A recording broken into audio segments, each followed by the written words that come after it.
জল খাওয়ার খেয়ে মেয়ে যেহেতু স্কুলে যায়নি, ওর মাংসটাকে ম্যারিনেট করে পেঁজা তুলোর মতো আকাশ দেখতে দেখতে গেলাম বাজারে। নিজের জন্য কাতলা মাছ কিনলাম 4 পিস, বরমশাইয়ের জন্য কিনেছিলাম 4 পিস বাটা মাছ।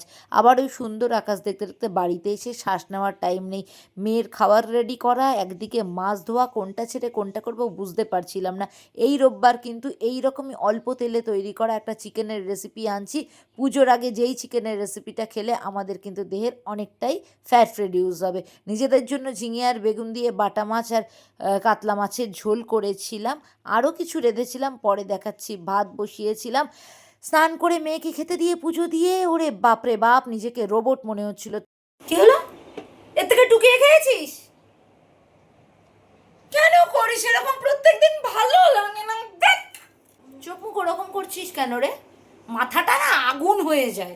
এই দেখো, আজকে ওলকচু করেছি, চুরি করে খেয়ে নিয়েছে। সাদা ভাত করেছি, সাদা ভাত দেখা, আমায় দেখাতে হবে না। এই দেখো, মেয়ের জন্য যে মালাই চিকেন বানালাম, অয়েল ফ্রি মালাই চিকেনের রেসিপি রোববার কিন্তু দিতে চলেছি।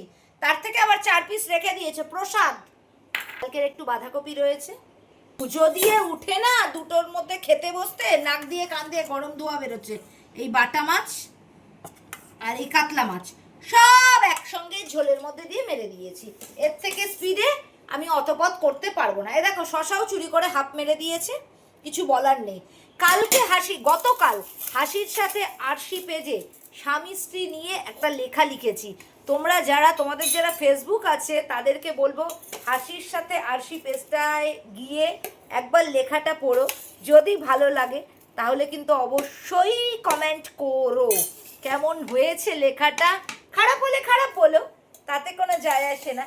আমি অবশ্যই সমালোচনা নিতে পারি, কিন্তু সেটা যদি হেলদি সমালোচনা হয়।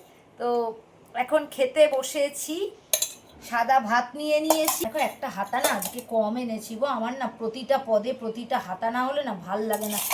হুড়মুড়িয়ে করতে গিয়ে আমি ফার্স্টে নিয়ে নিই গাটি কচু। দেখি গাটি কচুটা কেমন হয়েছে। চোরা তো চুরি করে খেয়েছে, চোরা বলতেই পারতো। কেমন হয়েছে আজকে না একটু কম সিদ্ধ করেছি, কেন বলো দেখি? আগের দিন বড্ড গলে গেছিল, সেই কারণে। খেয়ে দেখি, মুখে দিয়ে দেখি কেমন হয়েছে। ভীষণ স্পিডে করেছি। না গো, মন্দ হয়নি।